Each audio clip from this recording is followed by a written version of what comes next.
I grew up with two incredibly hardworking parents who own a small business, and healthcare just wasn't in their budget. It was just too expensive, and so Medicaid was vital to me.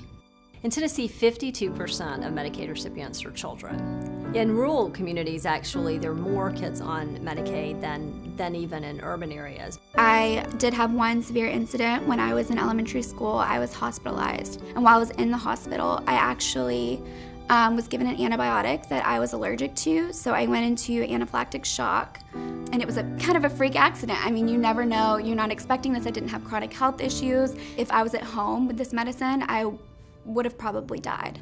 Medicaid really provides families peace of mind. It provides them the sense that they can actually dream big dreams for their children without having to be terrified about checking out something that might be nothing, but also could be devastating.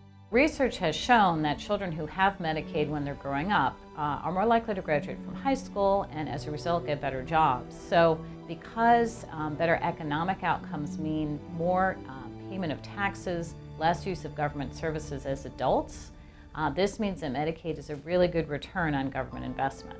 The caps and cuts mean they don't know whether the safety net is going to be there when they need it, and they don't know whether it's going to cover the exact service that their child needs. And consequences of not having a strong Medicaid program are devastating, not because people aren't charitable and will give their all, but because the healthcare system is just too complicated, and there is no way, without coverage, that you can actually get the services that you need. The problem with cutting Medicaid is that people's healthcare needs don't go away.